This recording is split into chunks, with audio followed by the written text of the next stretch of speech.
जय Jagannath welcome to my YouTube channel Bharati boutique. तो यही वीडियो रे बेक आउ कांध जॉइंट केमिति इनविजिबल प्रोसेस रे हमें करबा चलंतु देखिबा।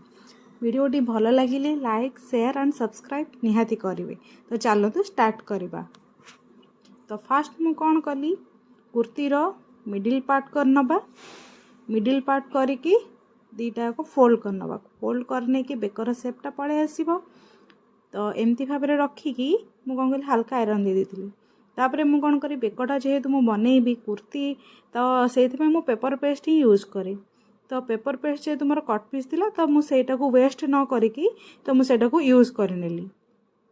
तो पेपर पेस्टा को मु मझिरु फोल्ड करिकी ताकू रखीदेली साइज करिकी। तापरे बेकटा जहाँ अच्छी मुझे हिसाब से मार्क करनेली। तापरे 1.1 इंच रे मु मार्किंग दे देली। तो मार्किंगटा बाहर पटक ही रहिबो। तो ताकू मु प्रॉपर शेप दे दोउची नहले फिनिशिंग कला बेले प्रॉपर देखा जीवनी सुंदर देखा जीवनी। तो एटा मु प्रॉपर शेप दे देउची। तो बेक फिनिशिंग पे मु पेपर पेस्टटा रेडी कर नेली। तो एटा होउची बेकर पछपट बैक साइड एटा कुर्ती रो। तो मु कोन कली ना इक्वल करिकी बेक कुर्ती रो बेक आ पेपर पेस्ट तो काटी नेली। तो एबे मु पछ आग पट काटिबी। तो एटा मु नहीं छी 10 इंच चौड़ा रो पेपर पेस्ट। तो तापर मु कौन कली ताको मिडिल करी नहीं कि थोई देली। कुर्ती रो मिडिल पोर्शन को फोल्ड कली और पेपर पेस्ट रो भी मिडिल पोर्शन को फोल्ड करी रखी देली। तो बेकर जो प्रॉपर शेपटा मुझे ड्रॉ करी नेली। तो ताको 1 इंच 1 पॉइंट चौड़ा रो मु कौन कली मार्क दे देली। तो तापर मु काटी नेली। तो एटा आपण पूरा प्रॉपर साइज रे ही नेबे ताहले जाई बेकर पछपट लुकटा बहुत भल रहिबो आ बेकटा भी बहुत सुंदर भाव में बसिबो। देखो मोर पेपर पेस्टटा मु काटी देइची। तो एबे मु कोन करबी सेटा को मु अस्त्र कपड़ा ऊपर थोइकी ताको मु अटैच करि नेबी। तो एई भली भाव में मु रखी नउची। तो बेसी कपड़ा वेस्ट हेबनी एमती प्रोसेस रे कले। तो सेति पई मु एतिकी एई प्रोसेस रे ही मु करिची। तो मु एटा आयरन माध्यम रे ही मु ताको अटैच करबी।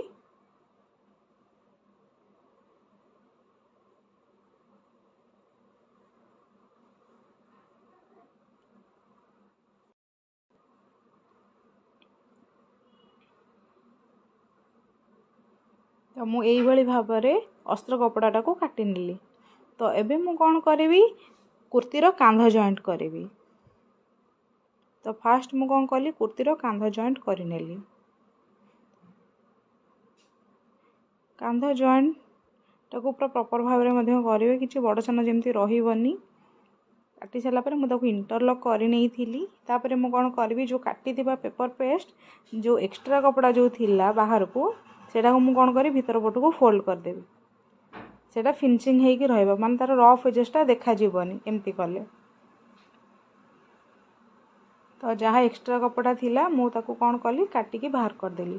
बेसी कपड़ा भीतर रहिले मध्य मोटा रहइबो आ सुंदर मध्य रहइबनी बेक भिडी हे कि रहिला बेले रहइबो भल भाव में बसिबनी। तो आग पट पछ पट मु कोन करबी पाइपिंग जेहेतु देबी तो मु कोन कली ना कॉर्डिंग टाको मु मापी नेली। जो कॉर्डिंगटा मु बेकर यूज करबी पाइपिंग रे तो सेटा को मु कोन कली मापी नेली। तो मु जेतले पाइपिंग करे हाथ पाई मध्य मु एकाथरे काटी निए। तबे मु कोन कली क्रॉस पट्टी नेची। क्रॉस पट्टी काटिबार वीडियो मु एथि पई करिनी काहे कि ना एटा बहुत छोट छोट टुकड़ा टुकड़ा कपड़ा रे जेहेतु मु एटा काटिची सेति पई मु एटा वीडियो करिनी। तो एबे मु कोन करबी कॉर्डिंग टाको मझिरे देकी जो कपड़ाटा मु जॉइंट करथिली पाइपिंग कपड़ाटा आ सेटा भी फुल क्रॉस रे भी थिला। हल्का हल्का टाणी की ही आपण कोन करिवे आगो पाइपिंग टाको रेडी करि नेबे। तो एमिति भाव में रेडी करि नेबे।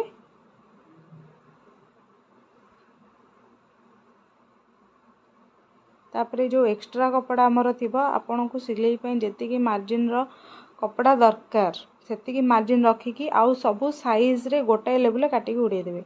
तापरे मु कोन करबी पेपर पेस्ट टाको अटैच करनेबी। आग पट पछ पट बेक जो काटी के रखिथिली ताको मु कोन करबी अटैच करनेबी। कुर्ती रे आपण जेतिकी चौड़ार मार्किंग देकी स्टिच करथिले पेपर पेस्ट रे मध्ये सेतिकी चौड़ार ही स्टिच करिवे। तापरे मु कोन कली बेक जॉइंट करी देई पाइपिंग अटैच करी। तो पाइपिंग टा मु सबु बेले कोन करे ना कांधरू जॉइंट माने जॉइंट रु ही निए कांध जॉइंट रु ही निए आउ जोठी मोर पॉइंट थाए सेठी मु कोन करे ना गोटे गोटे टांका देला भलिया मु टांका दे दिए से मेसिन रे ही मु टांका दे दिए। तो कांध पाखरे मु एमिति भाबरे पाइपिंग टा को जॉइंट कर दिए। तो एबे मु कोन करबी ना कुर्ती रो मिडिल पार्ट करि नेबी। तो एबे मु कोन करबी ना पछपट बेकर जो मिडिल पार्ट मु करिथिली कुर्ती रो आ पेपर पेस्ट रो जो मिडिल पार्ट करिथिली कांध आ मिडिल पार्ट देखिबे जे आगो समान आसुची ना नाही। जदि छोट बड़ होउची जदि कुर्ती रो बेकटा जदि छोट होउची तो हल्का हल्का टाणी के आपण मिडिल जाई आनी के एडजस्ट करिवे। तो ताहाले जाई आपनकर बेकर शेपटा परफेक्ट रहिबो। काहे कि ना हमें तले पाइपिंग बसई थाउ टाणी टाणी के बसई थाउ जोथि पाई कि बेकटा छोट हुए आ हल्का हल्का आपण जब पेपर पेस्ट देबे हल्का हल्का टाणी की आपण कोन करिवे ना बेकटा को बसईबे।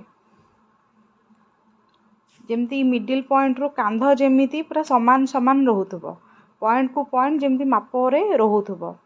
तो मु तापरे कोन कली कॉर्नर को कॉर्नर कट दे देली आ पछपटे जेहेतु राउंड शेप अछि जेहेतु कपड़ा अधिका रहिले पेपर पेस्ट पछपट को उल्टी बनी सेति पई मु किछ किछ कपड़ा काटी के बाहर कर दोउची।